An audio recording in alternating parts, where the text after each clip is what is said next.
That's some good coffee. You know what else is good? Today's video, I'm gonna be going over the top 10 mistakes I made when I first started my photo booth business. Please make sure you're subscribed if you're not already. And if you got any value from this video, please make sure to like it. Also hit the notification bell so you can get notified every time I upload. These aren't in any kind of order. So the first one isn't the most important or the least important. The first thing I'm gonna talk about is my equipment. When I first started, my equipment was so janky, so DIY, and it was awful. I first started off with my first photo booth shell was an IKEA, like a bookshelf, IKEA bookshelf. And what we did is we turned it around and we used the back part of the shelf as the front of the booth. We cut out a spot for the screen. We cut a little circle for the camera. And the photo booth shell was so wobbly. I mean, it was like you took a step, you could be 10 feet away and take a step, and then the photo booth would start to sway.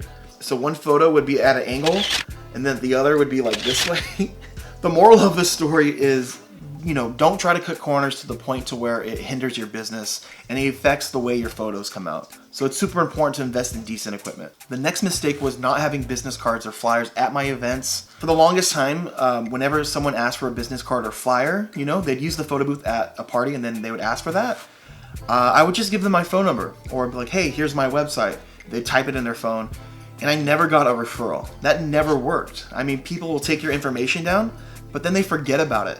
They may be at a party, a little tipsy, they ask for a business card, they don't get one, they forget. But if you have something there for them, the next day they wake up, reach in their, their pocket or their shirt pocket, whatever, they'll be like, oh, the photo booth, that's right. Like, let me call them, let me book them for my party. So for obvious reasons, not having business cards or flyers at an event, huge mistake. The next thing is not having social media. For me, I think for the photo booth business, having an Instagram is a no-brainer.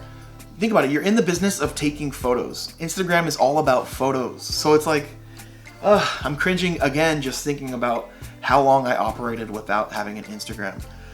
People would always ask like, hey, do you have an Instagram? I want to check out your photo quality. And I'd be like, no, we have a website. No one cares, they want Instagram. So make an Instagram, you'll be surprised how effective it is. The next mistake I made was worrying way too much about the legal stuff. It got to a point to where I was ready to get started. I had the ambition, the motivation, I had my janky photo booth ready, but I was worried about taxes. I was worried about being an LLC. I was worried about insurance. And if I can go back in time, that's okay. That stuff is important, but if I can go back in time, I would put most of my focus in landing jobs.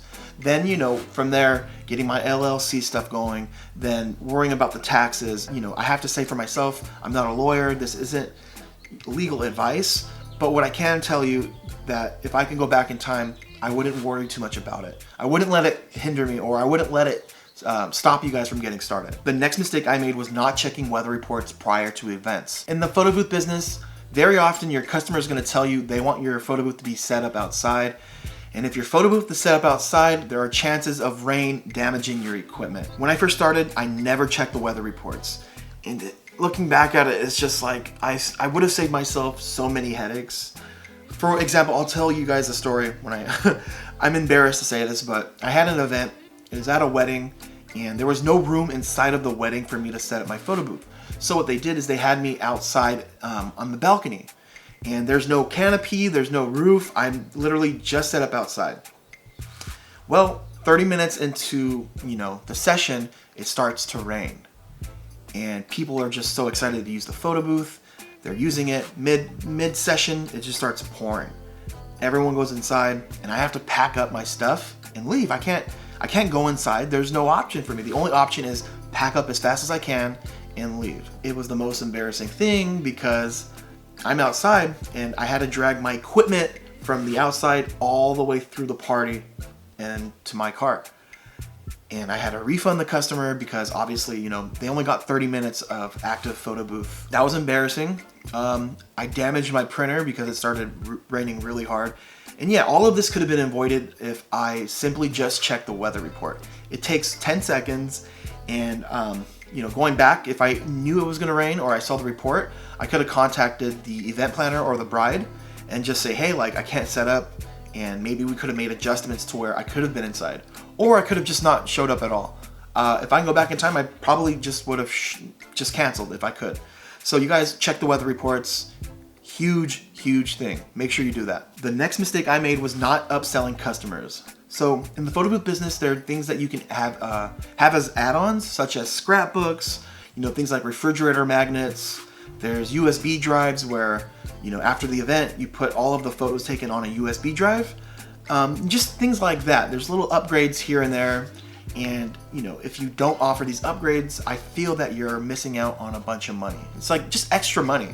It's not going to really take much effort for you. You're already there. A scrapbook costs like what, 20 bucks maybe? You can sell them for $100, and that's $80 profit. $80 for not much work. Next mistake I made was having a business partner when I really shouldn't have. This doesn't apply just to photo booth rental businesses. It can apply to any type of business really. But for my case, what happened was, my partner didn't really want to spend more money into the company. He was more in the mindset of, let's do the rentals and all the money we make, we keep. My mindset was, let's reinvest this money into the company. Let's upgrade the booth. Let's try to expand. We just really didn't see eye to eye. Another issue was we weren't really doing the same amount of work when it came to the photo booth business. He would do the templates. I would be in charge of dealing with the customers. He would work some of the events. Like the amount of the work, it just wasn't equal. And I noticed that it kind of not like messed with our friendship. We were still really good friends, but there was moments where things got really tense, and I could tell that like if we continue to do this, our friendship might be ruined. So we kind of went our own ways. He did his own thing, I did my own thing. But yeah, lesson learned. Another mistake I made was not getting deposits from customers. This is super important. If you're gonna run your photo booth business, make sure you get a deposit. The amount of deposit, it's totally up to you. For me, we do $99 deposit. I make sure they know it's non-refundable, because when I first started, it was literally no deposit, just pay us cash when we arrive at the event. And the issue that I ran into was people would book us, month in advance. And then when it came the day of the party, they'll call and say, hey, the birthday boy's sick, we have to cancel the party. So now I'm left with a photo booth on a Saturday with nothing to do, no money coming in. And I literally, during that month period from when they called and they promised that they're having a party, you'll get calls about the same day. So you're turning people down in hopes that someone isn't going to cancel on you. So protect yourself. Make sure you have deposits lined up. You can have them pay you via Zelle. You can have them pay the deposit Venmo. Or, if you have a website like us, you can have people pay on your website. So make sure you get deposits. It's crucial. And if people don't want to pay deposits, they're probably going to already cancel on you. Maybe their party isn't for sure. You only want to deal with people that are for sure going to actually have your services. So deposits, super important. The next mistake I made was not understanding the basics of photography, which is crazy. I was in the business of taking photos and literally knew zero about it. I mean, I didn't know what aperture was, shutter speed, ISO. I didn't know, obviously I knew where to focus, how to use focus on the camera, but I did not know the basics. What changed was I had a customer approach me after an event and say that they were not happy with the quality of the photos, which at first I got defensive, but I put my ego to the side and I apologized, and I was like, that's on me. It will never happen again. And I really took that as a signal that I should learn the basics. So, I watched the video on YouTube. I spent literally an hour, and that hour that I invested in learning about photography paid dividends. I mean, now our photos are amazing. I even get hired from time to time to take photos for like engagement photos. I've done a wedding. It's just, yeah, I'm rambling on, but big mistake was not understanding the basics of photography. So the last thing we're gonna go over is the last mistake, which was I only relied on Craigslist to get jobs. Meaning I would only make ads on Craigslist. Now looking back at it, there's so many more ways to get jobs and customers. I'll go through this. This is what I recommend you guys to do. First thing is to network, reach out to event planners that are local, venues that are near you, reach out to DJs, the list goes on, and just let them know like, hey, this is my company, my name. I would love to be partnership. I would love to partner with you and be your preferred vendor for Photobooth services.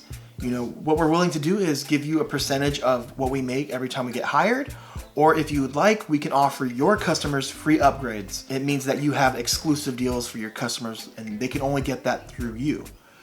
So, you know, be creative with it. Again, like I said, social media, it's free. It's something I didn't do when I first started off. Another way to get jobs, obviously, are ads. There's just so many ways to do it. And if you're running your business, you should explore every single avenue, especially the free ones first. You know, I'm not saying right away start spending money on ads, but if you're not doing the free stuff, you're definitely missing out. That's gonna wrap it up for this video. Please make sure you guys are subscribed, and I hope you guys learned a thing or two. Please do not make the mistakes I made. That's the whole point of the video, is learn from my mistakes. Also in the description, I'm gonna leave my Amazon affiliate links for you guys to buy your own DIY iPad ring light photo booth. So for about $300, you can get started in the business. I personally don't know if there's a cheaper way to get started. See you guys in the next video. Bye.